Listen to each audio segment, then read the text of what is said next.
So ఈ dialogue మీకు గుర్తుండే ఉంటుంది. ఈవెన్ రాజమౌళి గారు కూడా ఈ సినిమా ఓన్లీ ఈ డైలాగ్ కోసమే చూద్దాం అనుకున్నారంట. ఆల్రెడీ ఇంటర్వ్యూలో కూడా చెప్పారు. I don't know how many elevation scenes you are giving in the movie. Many. For,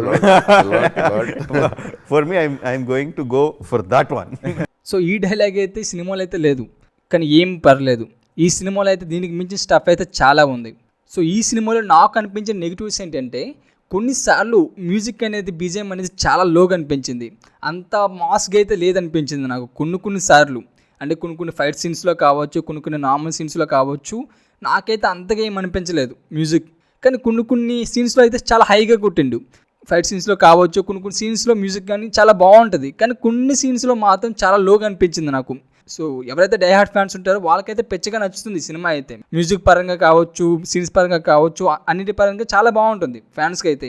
so ఒక నార్మల్ ఆడియన్స్కి మాత్రం ఒక్కసారి సినిమా చూడడానికి అయితే పర్ఫెక్ట్గా ఉంటుంది సినిమా. నెంబర్ 2 వచ్చేసరికి క్యారెక్టరైజేషన్. కొన్ని పవర్ఫుల్ రోల్స్లో కమెడియన్స్ని తీసుకున్నారు. మనం తెలుగు సినిమాలో ఆల్రెడీ చాలా సినిమాల్లో కామెడియన్గా చేసింది ఒక ఆమె సీఎంగా తీసుకున్నారు ఈ సినిమాలో. అది నాకు అంత పర్ఫెక్ట్గా అనిపించలేదు. అండ్ నెంబర్ 3 వచ్చేసరికి సీన్స్. ఆ ఫ్రేమ్ అయితే ఉంటుందో ఆ ఫ్రేమ్స్ మాత్రం వేరే లెవెల్గా పెట్టారనమాట. ఎడిటింగ్ కావచ్చు, ఎడిటింగ్ కూడా నాకు కొన్నిసార్లు కేజీఎఫ్ 2లో మనం చూసే ఉంటాం. ఆల్రెడీ మనం హీరోయిన్ తీసుకెళ్తూ ఉంటాడు రౌడీలు, అప్పుడు యశ్ వెళ్తాడు, అప్పుడు సంజయ్ దత్ వచ్చేసి కాలుస్తాడు అన్నమాట. కార్లు వెళ్తున్నప్పుడు ఒకేసారి మ్యూజిక్ ఆగిపోయి ఏదో కరెంట్ పోయినట్టు కనిపిస్తుంటుంది. ఆ ఎఫెక్ట్ అప్పుడు ఓకే, ఆ దాంట్లో మాత్రం ఓకే సెట్ అయింది ఆ సీన్లో. బట్ ఈ సినిమాలో మాటికి బ్లాంక్ స్క్రీన్స్ రావడం నాకు కొంచెం అన్కంఫర్టబుల్గా అనిపించింది.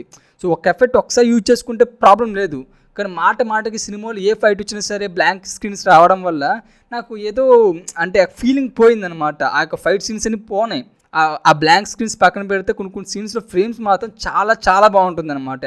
ప్రభాస్ ఎంట్రన్స్ ఫైట్ ఇలా చేయి పెట్టేసి తీసినప్పుడు మాత్రం ఆ ఫ్రేమింగ్ అనేది, లేకపోతే ప్రభాస్ నడుచుకుని వస్తుంటాడు అనమాట, అలాంటి సీన్స్లో మాత్రం ఫ్రేమింగ్ అనేది చాలా అంటే చాలా బాగుంటుంది.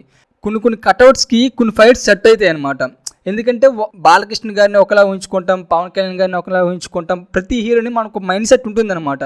వీళ్ళు ఇలాగ చేస్తారా అంటే వీళ్ళ ఫైట్స్, వీళ్ళ కామెడీ టైమింగ్స్ కానీ, వీళ్ళ ఫైట్స్ కానీ ఇలానే ఉంటాయని కొన్ని ఎక్స్పెక్టేషన్స్ ఉంటాయి.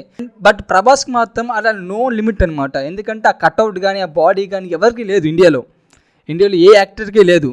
అంత బాడీ ఉంటుంది, అంత కట్అవుట్ ఉంటుంది. సో ఫైట్స్ అయితే నాకు బాగా నచ్చాయి.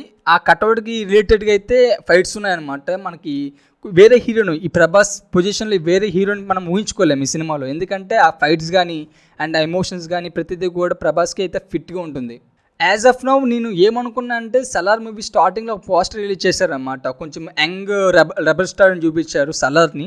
సో నేనేమనుకున్నా అంటే దేవా కొడుకు, సలార్ అని తండ్రి, ఫాదర్ అండ్ సన్ రిలేషన్ ఉంటుందేమో, ఇలా అయితే ఇంకా బాగుంటుందేమో అనిపించింది నాకు. బట్ ఓన్లీ ఈ సినిమాలో సలార్ని అయితే చూపించరు. అంటే సలార్ లేడు కూడా, మ్యాక్సిమం ఇక్కడ చూపించలేదు, ఎక్కడ కూడా హింట్ కూడా ఇవ్వలేదు. కాబట్టి సలార్ అయితే లేడు, ఓన్లీ దేవానే ఉంటాడు సినిమా మొత్తానికి కూడా. మనకి ఓవరాల్గా చూసుకుంటే ప్రభాసే కనిపిస్తాడబ్బా. ప్రభాస్ మాత్రమే కనిపిస్తాడు. ప్రభాస్ని హైలైట్ చేశాడు సినిమాలో. అండ్ ప్రభాస్ ఫ్యాన్స్కి అయితే పిచ్చ హ్యాపీగా ఉంటుంది ఈ సినిమా చూసాక.